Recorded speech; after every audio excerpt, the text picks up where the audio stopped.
নমস্কার, কেমন আছেন সবাই? সুপ্রিয়ার ঘরকন্না একটা ভিডিওতে সবাইকে স্বাগত।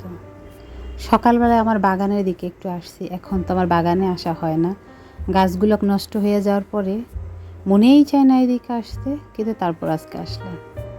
দেখেন এখান থেকে আকাশটা কি সুন্দর লাগতেছে। ছোটোবেলায় একটা বিজ্ঞাপন দেখতাম, সেই বিজ্ঞাপনের ভিতরে একটা কথা ছিল, আকাশের মতো নীল।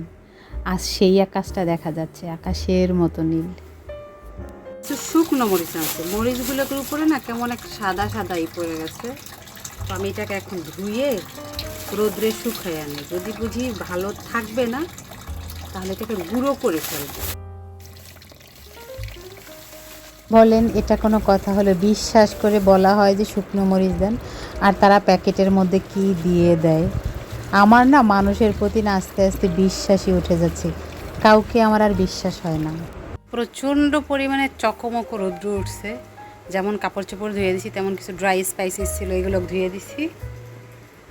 এদিকে আসাই যায় না, যদি কারেন্ট চলে যায় আজকে মরে যাব। আমি সবসময় সবজি খেতে খুব পছন্দ করি। জাস্ট 2-3 পদের সবজি একটু মিক্সড কইরা, আমার অত বেশি তেল কালারফুল দরকার হয় না, কোনো মশলাও লাগবে না। আমি একটু সামান্য তেল দিয়ে কালি জিরে দিয়ে পুঁই শাক, আলু, লাউ, কুমড়ো দিয়ে ঢেকে বসাইয়া দিছি, হয়ে গেছে। অবভিয়াসলি আমার নিজের গাছের পুঁই শাক, স্বাদই অন্যরকম। এটাই স্যারকে প্রথমে করে দিছি, সে এক বাটি হয়ে গেছে, আর কিচ্ছু খায় নাই, শুধু সবজিটাই খাইছে। আর এই একেবারে পুরো মানে গলে যাওয়া সিদ্ধ হয় নাই, একটু হালকা হালকা শক্ত শক্ত, খেতে দারুণ লাগতেছে, মানে বলার মতো না।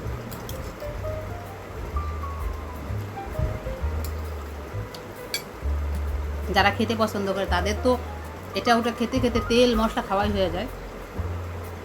ওটা শরীরের জন্য তো হেলদি না, ওটা শুধুমাত্র জিভের জন্য।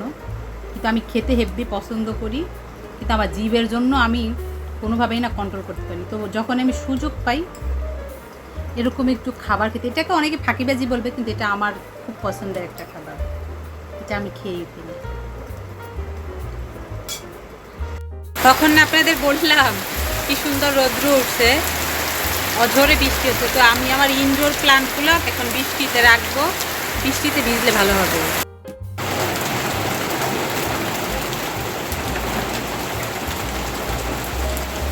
একটা কাজের জন্য বাহিরে গেছিলাম, এত রৌদ্র উঠছে, শুধু ওই একটা কাজ করে চলে আসছি।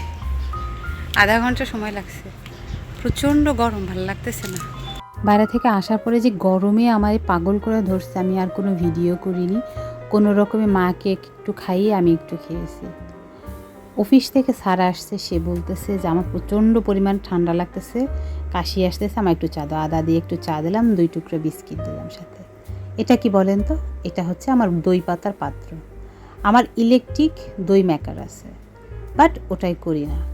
করিও মাঝে মাঝে, সব সময় করা হয় না। কাকা যেহেতু আবার দুধ দেওয়া শুরু করছে, তাই আমি এটার মধ্যে দই পাত্র, সেদিন পাচ্ছিলাম কিছুটা দই রেখে দিয়েছিলাম। আর এটা হচ্ছে জাল করে রাখা দুধটা, মোটা একটা সর পড়ছে। এখন আবার আমি একটুখানি ঘি করতে পারবো। এই একটু একটু সর জমিয়ে জমিয়ে আমি ঘি করি, কিন্তু ডিপ ফ্রিজে রেখে দিই একটা বক্সে করে, ব্যাস কিছুদিন যাওয়ার পরে আমি এটা করতে পারি। বেশ ভালো হয়েছে, কিন্তু কাকা আবার দুধ দেওয়াতে আমি খুব খুশি।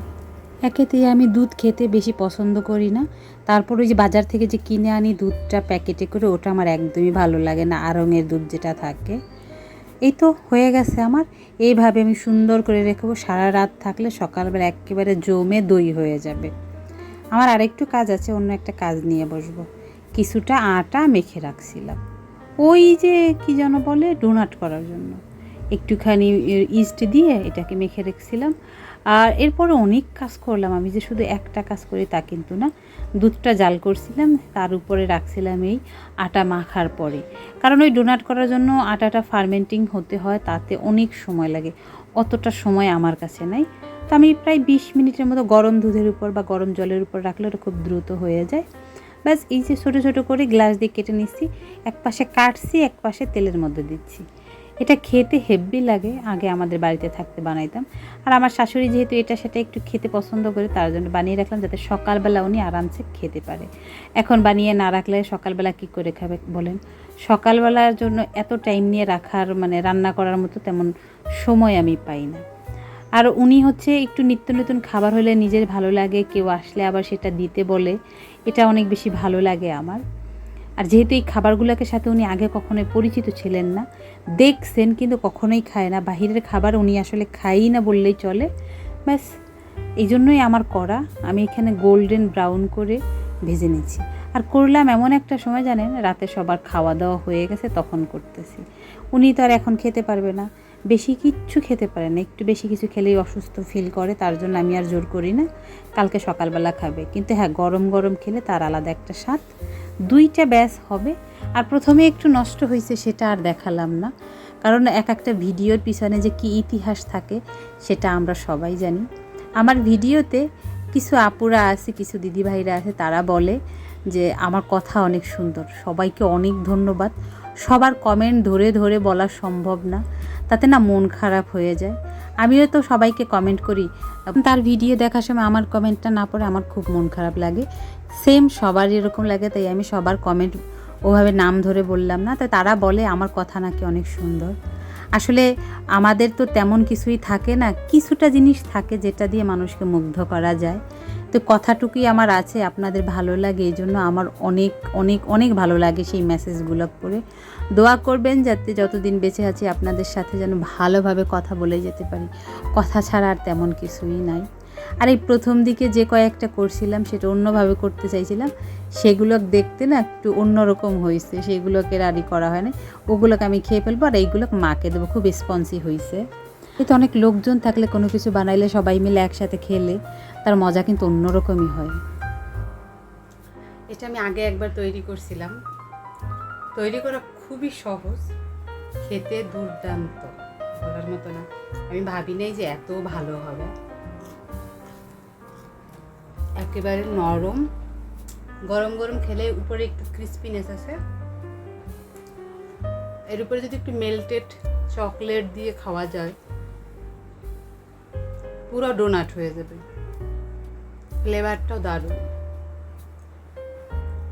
যেহেতু আমার বাহিরের খাবার অত বেশি খেতে ভালো লাগে না, মাঝে মাঝে ঘরে সব বানাইলেও কিন্তু খাওয়া যায়, ভালো একটা নাস্তা।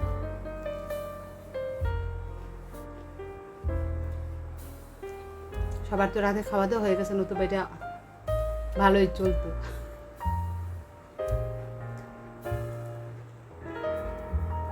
এখন রাত বাজে 11টা, বাট আমি একটা পুরো খেয়ে নিলাম। এত রাতে আমি কিছু খাই না।